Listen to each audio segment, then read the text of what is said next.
Welcome everyone. Let us continue the video with the lesson 2 human reproduction, in which we are going to see spermatogenesis. To begin with, let us see gametogenesis. Gametogenesis is a process by which formation of gametes. So there are two types of gametes, namely sperms and ovum. So these develop from the primary sexual organs, namely testes and ovary. So the development of sperms and ovum from the primary sex organs is usually called as gametogenesis. In this case, meiosis plays a vital role in the process of gametogenesis. So spermatogenesis is nothing but the sequence of events in the seminiferous tubules of the testes that produces the male gametes, namely the sperms. So inside the seminiferous tubules, a sequence of events occurring for the conversion of the spermatogonial cells into the mature spermatozoa. So that process is usually called as spermatogenesis.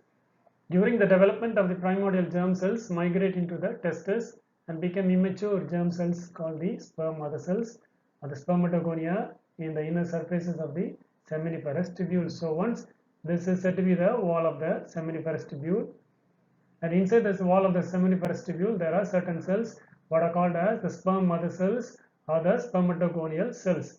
These cells are going to get converted into the mature spermatozoa inside the seminiferous tubules. The spermatogonia begin to undergo mitotic division at puberty and continue throughout the lifetime. So these multiply by a process called as mitotic cell division, later on to convert into the spermatozoa. These spermatogonial cells are diploid in nature, whereby they contain 23 pair of chromosomes, otherwise 46 number of chromosomes, which later divide mitotically to produce primary spermatocytes, which is also diploid in nature. So these cells travel from the peripheral region to the middle layer or the middle region, namely the lumen of the seminiferous tubule. In this schematic sketch of spermatogenesis, it is shown easily. So the spermatogenesis can be divided into three phases, namely multiplication phase, the growth phase, and finally the maturation phase. In case of multiplication phase, as the name indicates, the cells multiply very rapidly. So the spermatogonia are the sperm mother cells, which are diploid in nature. They undergo mitotic cell division to produce the daughter cells, what are known as primary spermatocytes, which are also diploid in nature. So here also they have indicated in diploid nature to a number of chromosomes. For the first time, the primary spermatocytes undergo meiotic cell division, meiosis 1, to produce two daughter cells which are haploid in nature. In this case, these are known as the secondary spermatocytes. Now later they grow up in size, hence it is included in the growth phase. The primary spermatocytes, which are haploid in nature, they undergo meiosis division 2 to produce 4 daughter cells. Thus these daughter cells are also haploid in nature and they are known as spermatids.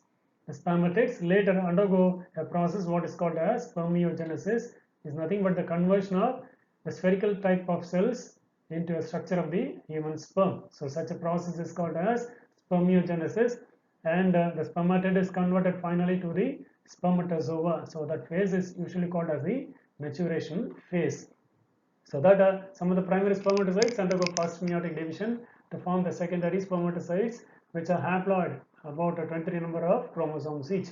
The secondary spermatocytes undergo second meiotic division to form the spermatids, and the spermatids are transformed into the mature spermatozoa, namely sperms, by the process called as spermiogenesis. So this spermiogenesis you may get in 2-mark point of view. After the production of the sperms, they finally released into the cavity of the seminiferous tubules. Such a process is called as spermiation. So the whole process of spermatogenesis takes about 64 days, and the seminiferous tubules contains different stages of the spermatocytes. So the sperm production remains nearly constant at the rate of about 200 million sperms per day. So nearly there are about 200 million sperms are produced per day. And even in this diagram, the schematic sketch is shown like this. Spermatogonial cells, they are converted into the primary spermatocyte, later to follow as the secondary spermatocyte, and finally they get converted into the spermatids and also to the spermatozoa. So spermatogenesis starts at the age of puberty and is initiated due to the increase in the release of a gonadotropin releasing hormone, namely GnRH, by the hypothalamus. Here the hypothalamus is shown, and here the pituitary gland is shown, and the GnRH acts on the anterior pituitary gland and stimulates the secretion of two gonadotropins, namely follicle stimulating hormone and luteinizing hormone.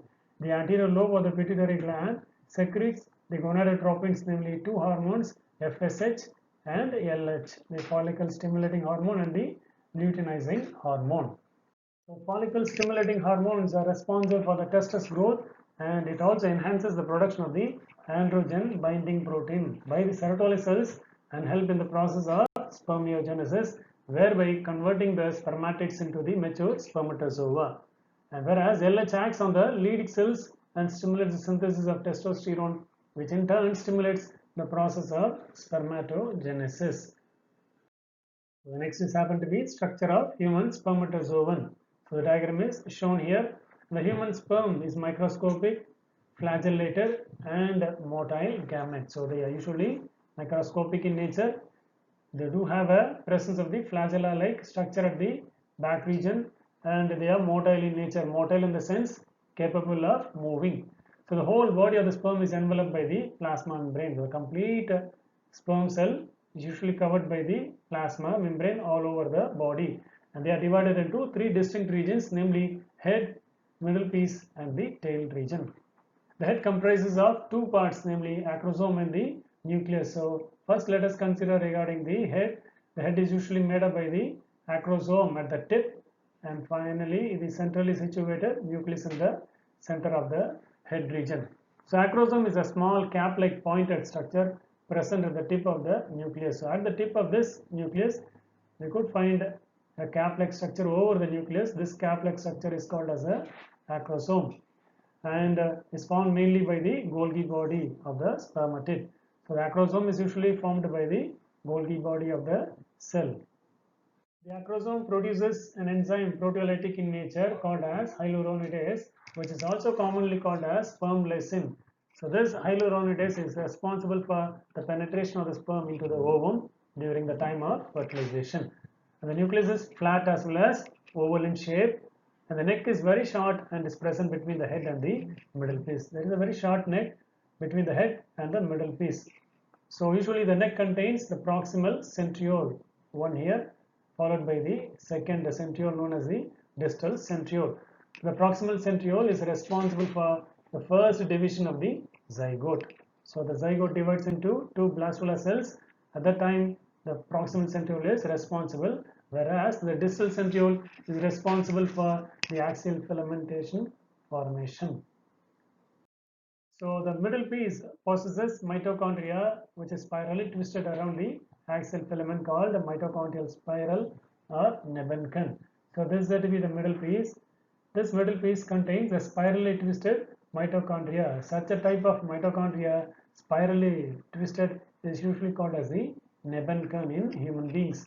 It produces energy in the form of ATP molecules and is also responsible for the movement of the sperm, so that they give a lot of energy for the moving spermatozoon. The third part is said to be the tail, which is the longest part of the sperm and is also slender and tapering. So the third region is nothing but the tail, which is slender as well as tapering towards the tip region. It is formed of a central axial filament or axoneme. So the tail is formed in the middle by axoneme or axial filament, and the axial filament is usually covered by the protoplasmic sheath. The function of this tail is to lash. During the lashing movement, the sperm will progress in the forward direction. The human male ejaculates about nearly 200 to 300 million sperms during coitus. So during the time of copulation, the human male can ejaculate nearly about 200 to 300 million number of sperms. It is estimated that around 60% of the sperms must have normal shape, of which at least 40% must show vigorous motility for the normal fertility. So out of the sperm ejaculated, 60% of the sperms show normal shape and structure, and among which 40% of the sperms will show vigorous motility for the time of fertility. So with that, the spermatozoa and the spermatogenesis gets over. We'll see regarding the oogenesis and the structure of womb in the next video. Thank you.